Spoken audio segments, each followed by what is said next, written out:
কারণ চিন্তা করলো, দেখলো আমি যদি এত টাকা যাকাত দেই আমার সম্পদ কমে যাবে, বলেন নাউজুবিল্লাহ।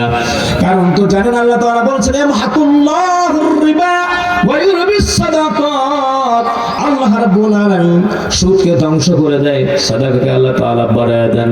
সম্মানিত ভাইয়েরা আমার, কারণ যখন দেখলো যে মুসা এরকম ভাবে আমার কাছে যাকাত আদায় করার জন্য প্রচেষ্টা চালাচ্ছে, কারণ তখন মুসা আলাইহিস সালামের ব্যাপারে ষড়যন্ত্র করলো কি করা যায়।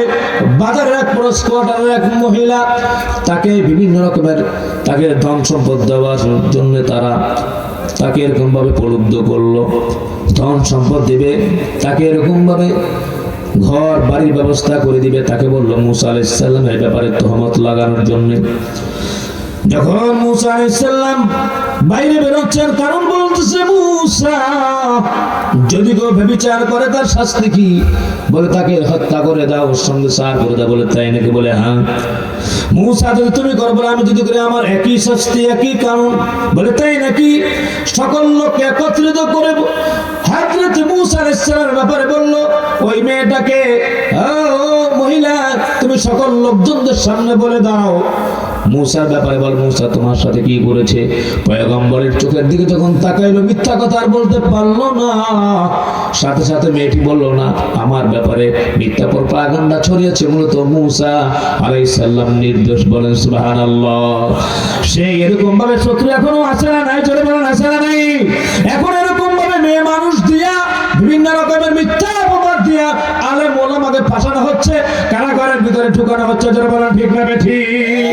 আর যারা বলেন ঠিক না বেঠিক?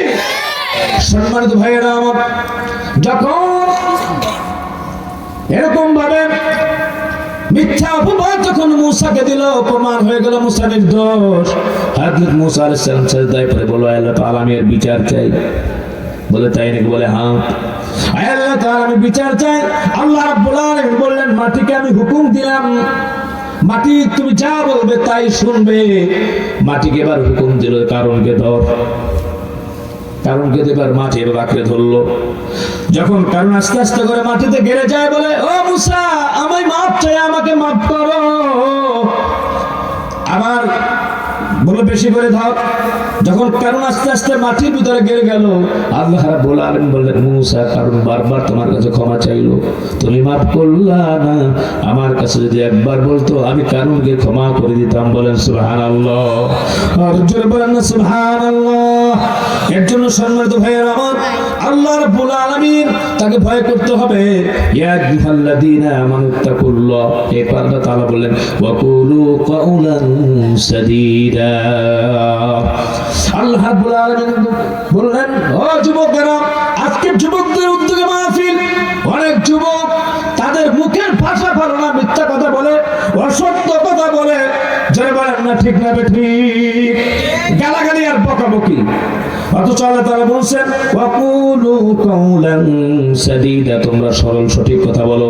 তোমরা যদি সরল সঠিক কথা বলো, ইসলিহ লাকুম আমালাকুম ওয়া ইয়াগফির লাকুম যুনুবাকুম, তোমার আমলকে দুরুস্ত করে দিব, তোমাদের জীবনের গুনাহগুলো ক্ষমা করে দিব। বলেন সুবহানাল্লাহ।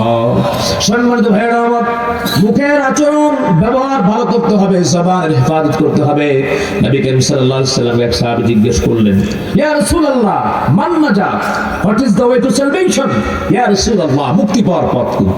নবী করিম সাল্লাল্লাহু আলাইহি ওয়াসাল্লাম বলেন আমলিকা লাকা লিসানা, কন্ট্রোল ইউর টাং। এক নম্বর হচ্ছে তোমার জিহ্বাকে কন্ট্রোল করো। জিহ্বাকে কি করো? কন্ট্রোল করো। কারণ জিহ্বার ভুল ব্যবহার করার কারণে, অসত্য বলার কারণে, মিথ্যা বলার কারণে অনেকে জাহান্নামী হবে এবং গুনাহগার হবে। এই মুখের ভালো আচরণের কাছে যখন সম্মানিত ভাইয়েরা আমার যদি ভালো আচরণ করে, ভালো ব্যবহারের সামনে সকলে তার সামনে নথি স্বীকার করতে বাধ্য হয় এবং তাকে ভালোবাসতে বাধ্য হয়। এবং মুখের বাজে আচরণের করার কারণে, মিথ্যা বলার কারণে, এই মুখের ভুল ব্যবহার করার কারণে সে সমাজের ভিতরে অপদস্থ হয়, লাঞ্ছিত হয়, অপমানিত হয়। ঠিক কিনা যারা বলেন?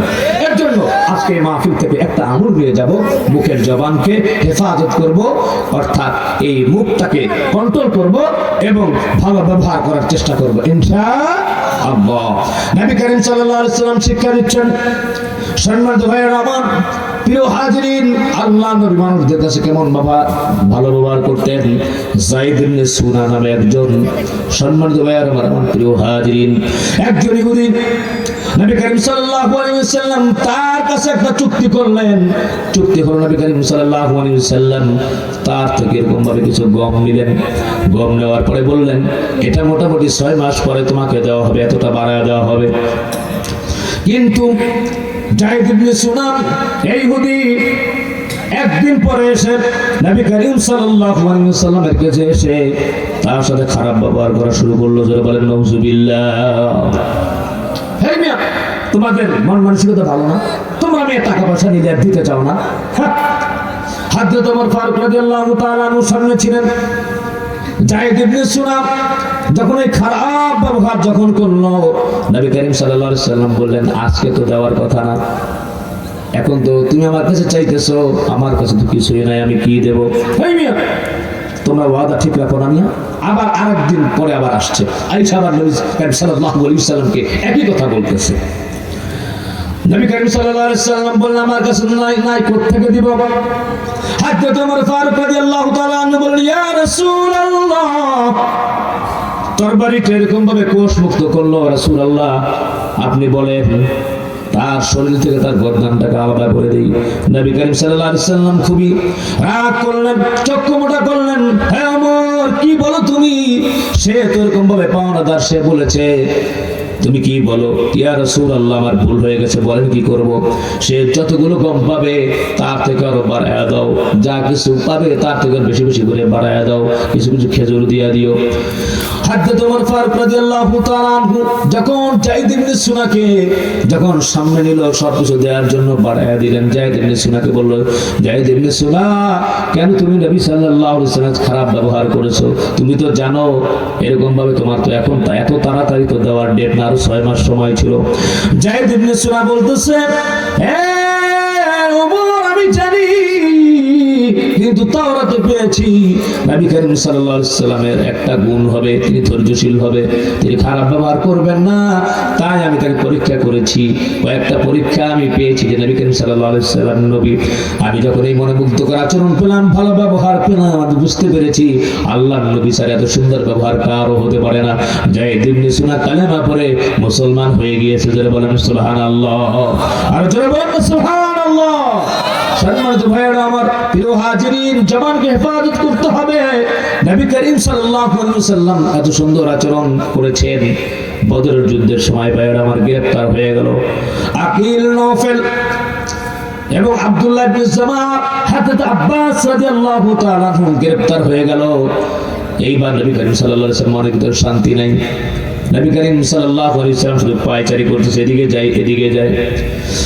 একজন সাহাবী বুঝতে পারলো নবীজির চাচা কষ্ট পাচ্ছেন, এর জন্য নবী সাল্লাল্লাহু আলাইহি ওয়াসাল্লাম ঘুমোতে ঠিকমতো পাচ্ছেন না। ভাইয়েরা আমার, নবীজি আমাদের আদর্শের প্রতীক, নবী করিম সাল্লাল্লাহু আলাইহি ওয়াসাল্লামের অনুসরণ করতে হবে। আমার কথা না, নবী করিম সাল্লাল্লাহু আলাইহি ওয়াসাল্লাম নিজে বলেছেন তাকে মহব্বত করতে হবে সবকিছু থেকে বেশি। লা ইউমিনু আহাদুকুম হাত্তা ইয়াকুনা হাব্বা ইলাইহি মিন ওয়ালিদিহি ওয়া ওয়ালাদিহি ওয়ান নাসি আজমাইন। পাসপোর্টের ভিতরে আপনি মুসলমান লেখা, ভোটার আইডি কার্ড আপনি মুসলমান, নবীজির মহব্বত অনুসরণ যদি সব থেকে বেশি না হয়, ভালো না হয়, সারা পৃথিবীর আজমাইন সব কিছু থেকে নবীর মহব্বত বেশি না হয়, তাহলে আপনি ঈমানদার না। বলেন না ঠিক না বেঠি? এর জন্য আজকে একটা আমল নিয়ে যায়। আজ থেকে যুবক, এই জিহ্বাটাকে কন্ট্রোল করতে হবে। এই জিহ্বাটা দিয়েছেন আল্লাহ, ওয়ালিসানান ওয়া শাফাতাইন, জিহ্বা দিয়েছেন আল্লাহ। আলাম নাজআল লাহু আইনাইন, দুটি চোখ দিয়েছেন আল্লাহ, পা দিয়েছেন আল্লাহ। এগুলো তো তুমি তোমার মালিক না, এগুলোর মালিক হচ্ছে আল্লাহ রাব্বুল আলামিন। যথাযথভাবে ব্যবহার করতে হবে, তাহলে কিয়ামতের ময়দানে জবাবদিহি করতে হবে। সম্মানিত ভাইয়েরা আমার, যায়েদ ইবনে সুনাম ওমর ফারুক রাদিয়াল্লাহু তাআলা আনহুকে বলল, আমি তো জানি নবী করিম সাল্লাল্লাহু আলাইহি ওয়াসাল্লাম, তার ব্যাপারে আমার একটু সন্দেহ ছিল, সেটাও দূর হয়ে গেল। আল্লাহর নবী হৃদয় নিংড়ানো ভালোবাসা তার মনের ভিতরে, সুতরাং তার এত মনোমুগ্ধকর আচরণ, মনোমুগ্ধকর ব্যবহার। আমি শুনেছি তাওরাতের ভিতরে আখির নবীজি ধৈর্যশীল হবেন, এর জন্য আমি এটি পরীক্ষা করেছি। এবার নবী করিম সাল্লাল্লাহু আলাইহি ওয়াসাল্লামের কাছে যে ক্ষমা চেয়ে মুসলমান হয়ে গেল। সম্মানিত ভাইয়েরা আমার, মনোমুগ্ধকর আচরণের কারণে বদরের যুদ্ধের ভিতরে আব্দুল্লাহ ইবনে জুবা, আকিল, নাফেল, আব্বাস রাদিয়াল্লাহু তাআলা সকলে গ্রেফতার হয়ে গেল। হযরত আব্বাস রাদিয়াল্লাহু তাআলা গ্রেফতার হয়ে গেল। গ্রেফতার মানে হচ্ছে দুই হাত পুরো আটকানো, পাও পুরো আটকানো। নবী সাল্লাল্লাহু আলাইহি ওয়াসাল্লাম পায়চারি করতেছেন। একজন সাহাবী বুঝতে পারল নবীজি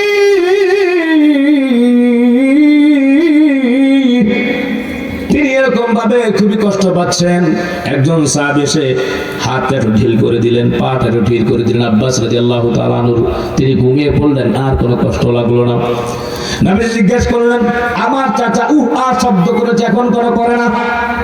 ইয়া রাসূলুল্লাহ, ঢিল করে দিয়েছি। 70 জন গ্রেফতার হয়েছিল, বাদ বাকি 69 জনের অবস্থা কি? 69 এর অবস্থা আগের মতো। নবী করিম সাল্লাল্লাহু আলাইহি ওয়াসাল্লাম বললেন, না না, আমার চাচাকে যেরকম সুবিধা করে দিয়েছো, বাদ বাকি 69 জনের অবস্থা এমন করে দাও, নয়তো কিয়ামতের ময়দানে আল্লাহর কাছে আমার জবাবদিহি করা লাগবে। বলেন সুবহানাল্লাহ। নবী করিম সাল্লাল্লাহু আলাইহি ওয়াসাল্লাম হুনাইনের ময়দানে যখন সকলে গ্রেফতার হয়ে গেল, আল্লাহর নবী চারদিকে দেখলেন যে কে কে কোথায় কি। বন্দী শিবিরে নবী করিম সাল্লাল্লাহু আলাইহি ওয়াসাল্লাম পর্যবেক্ষণ করতেছেন। এমন সময় দেখলেন একটা মেয়ে এরকম ভাবে দুই হাত কোন রকম এক কোনা এরকম ভাবে দুই হাত এরকম করে অত্যন্ত কষ্টের ভিতরে ছেঁড়া ফাঁকা কাপড় নিয়ে বসে আছে। নবী করিম সাল্লাল্লাহু আলাইহি ওয়াসাল্লাম বললেন, এই মেয়েটিকে। তার পরিচয় জানো? বেলাল রাদিয়াল্লাহু তাআলা পরিচয় জানলেন। নবী করিম সাল্লাল্লাহু আলাইহি ওয়াসাল্লাম বললেন, বেলাল, আমার মাথার এই যে পাগড়িটি দেখো, পাগড়িটি যে ওই মেয়েকে দিয়ে আসো, মেয়ের গায়ে জড়ায় দাও। সে তার এরকম ভাবে আবরণ, লজ্জা সে আবরণে এরকম ভাবে সেখানে লুকিয়ে আছে, সেটি যেন তার শরীরের ভিতরে দিয়ে দাও। বেলাল রাদিয়াল্লাহু তাআলা বললেন, ইয়া রাসূলুল্লাহ, আপনার পরিহিত পাগড়ি, এই পাগড়ি যার একটা সুতার দাম পৃথিবী বিক্রি করলে হবে না। ইয়া রাসূলুল্লাহ, একটা বন্দী একটি মেয়ের গায়ে জড়িয়ে দিতে বললেন। নবী করিম সাল্লাল্লাহু আলাইহি ওয়াসাল্লাম বললেন, আমার মেয়ে ফাতেমা হলে তো আর তুমি বলতো না। এটা বন্দির কোনো কথা না, এটা মানবতার একটি কথা। যাও যাও, আমার কাছে আর কিছু নেই, জামা থাকলে আমি দিতাম, যেহেতু পাগড়ি আছে, পাগড়িটা মেয়ের গায়ে জড়ায় দাও। বলেন সুবহানাল্লাহ। নবী করিম সাল্লাল্লাহু আলাইহি ওয়াসাল্লাম পাগড়িটি জড়ায় দিল। আজকে চিন্তা করে দেখেন, যারা বন্দী এরকম নির্যাতন, জুলুম, অত্যাচার করা হয় তাদের প্রতি নবী করিম সাল্লাল্লাহু আলাইহি ওয়াসাল্লাম কিরকম আচরণ করেছেন, কিরকম আচরণ শিক্ষা দিয়েছেন। নবী করিম সাল্লাল্লাহু আলাইহি ওয়াসাল্লামের সামনে চোখের পানিগুলো ছেড়ে দিয়ে ওই মেয়েটি হাজির, বলল, ইয়া রাসূলুল্লাহ, ইয়া হাবিবাল্লাহ, দূর থেকে শুনেছি আপনার আচরণ, আপনাকে দেখতে পারি নাই। নবীজি পরিচয় জানলেন, তোমার পরিচয় কি? বলল, আমার পরিচয়, আমি হাতেম তাই কন্যা। কোন হাতেম তাই? যে মানবতার পক্ষে ছিল।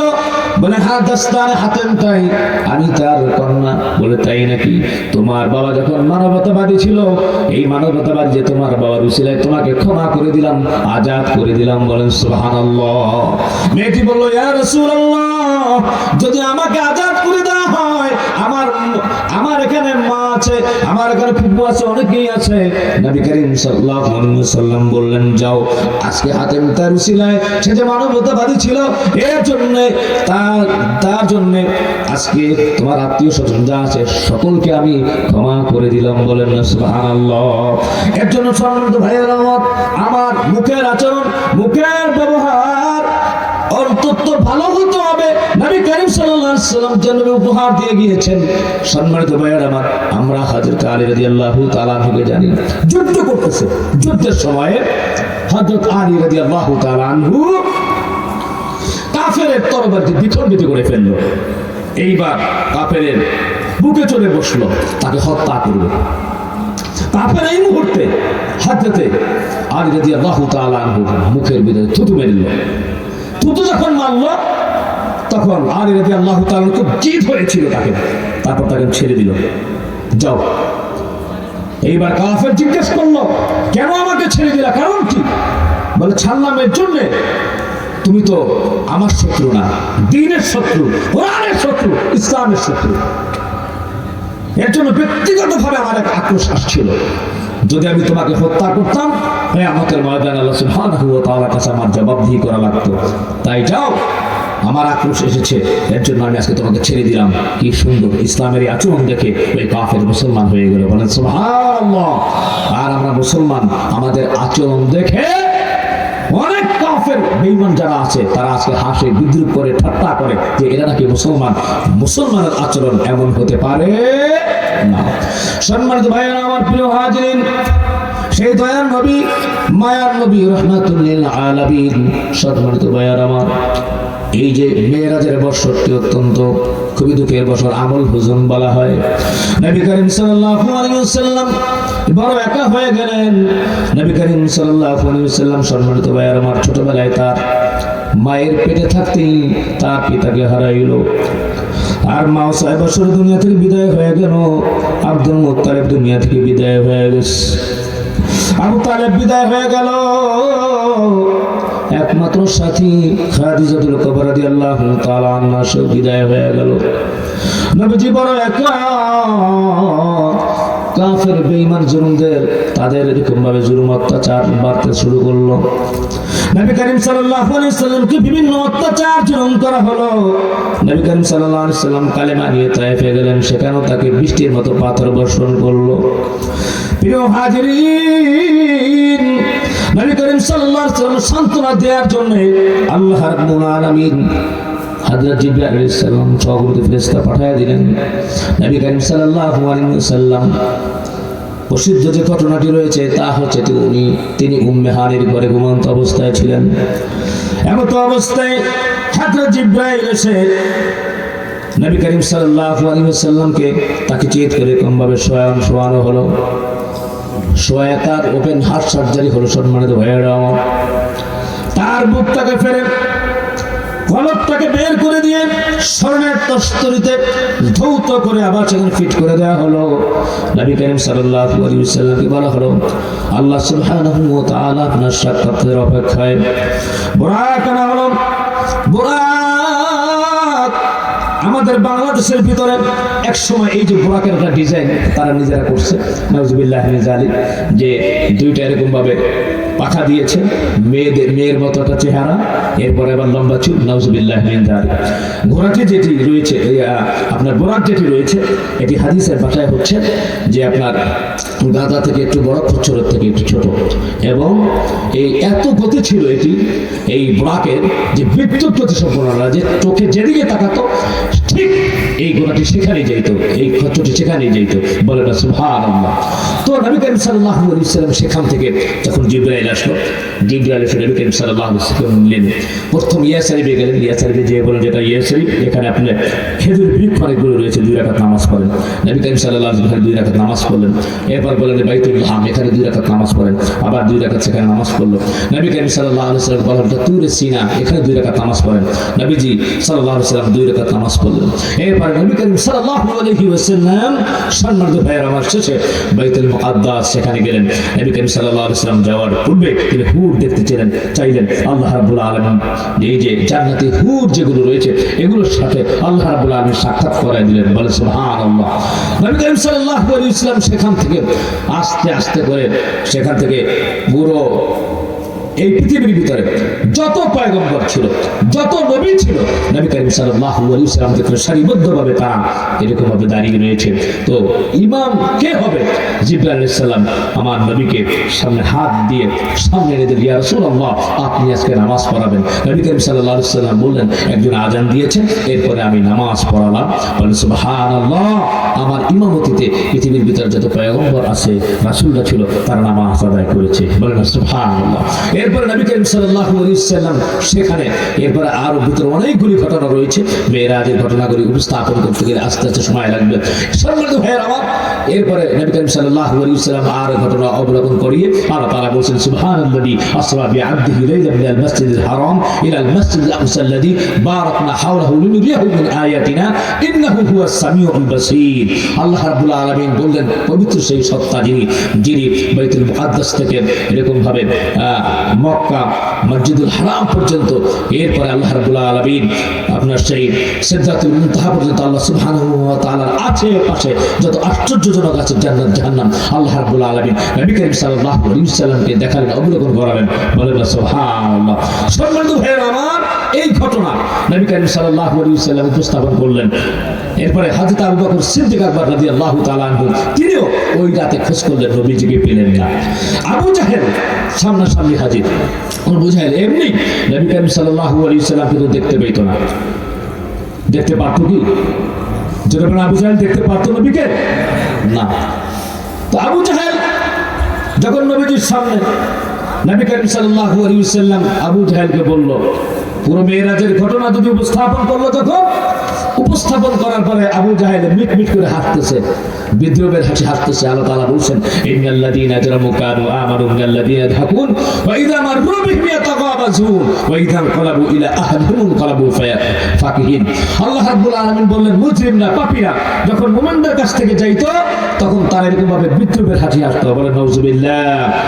আবু জাহেল যখন শুনলো নবী করিম সাল্লাল্লাহু আলাইহি ওয়াসাল্লামের মুখে যে তিনি এই কাবাগর থেকে, হেরেম শরীফ থেকে ঠিক ফিলিস্তিন গিয়েছে, তখন সে বিদ্রোহের হাসি হেসে চারদিকে লোক জমায়েত করলো।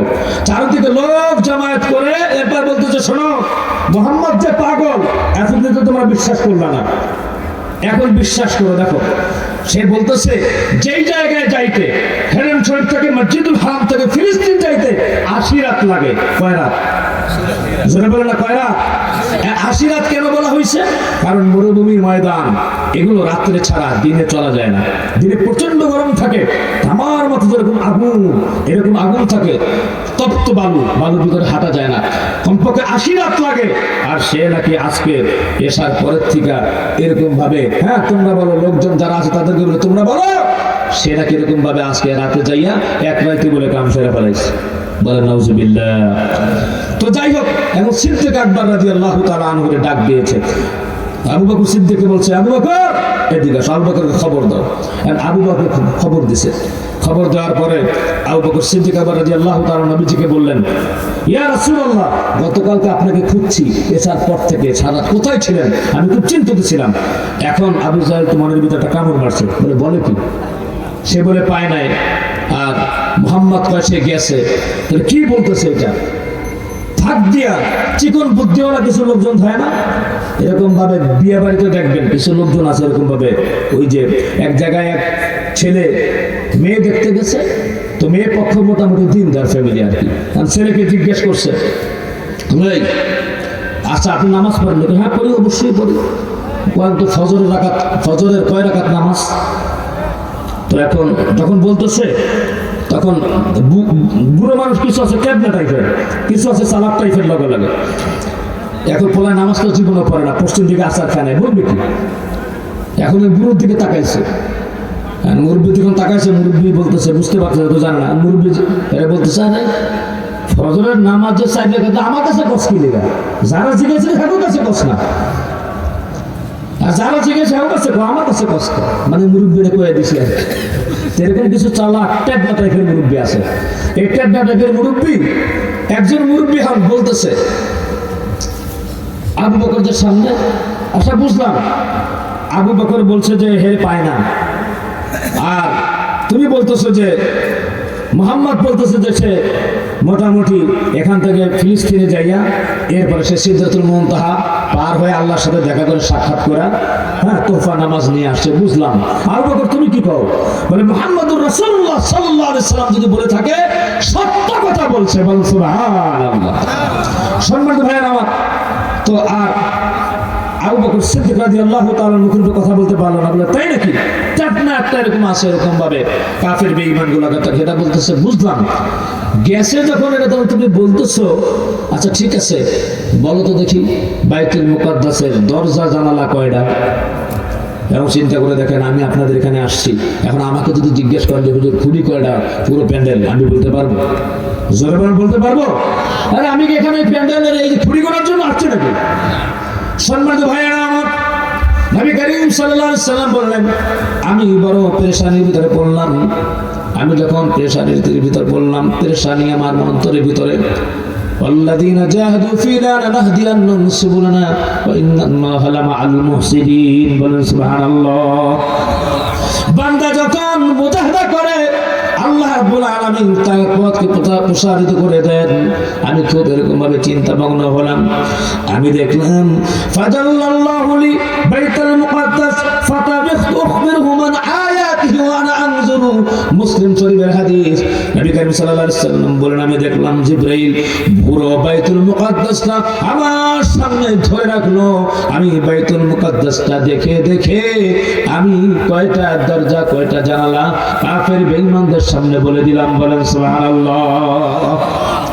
সম্মানিত ভাইয়া আমার প্রিয় হাজিরিন, এরকম ভাবে আবু জাহেলের গোষ্ঠী যারা আছে নবীকে অবিশ্বাস করেছে। সম্মানিত ভাইয়া আমার, নবী করিম সাল্লাল্লাহু আলাইহি ওয়াসাল্লামের ইমামতি করলেন। ইমামতির পরে নবী করিম সাল্লাল্লাহু আলাইহি ওয়াসাল্লাম আস্তে আস্তে উপরের দিকে যাচ্ছেন। নবী করিম সাল্লাল্লাহু আলাইহি ওয়াসাল্লাম দেখলেন এক রকমের জান্নাতি অনেকগুলো ছেলে মেয়ে সব একত্রিত হয়ে কি যেন এরকম ভাবে বীজ বপন করতেছে।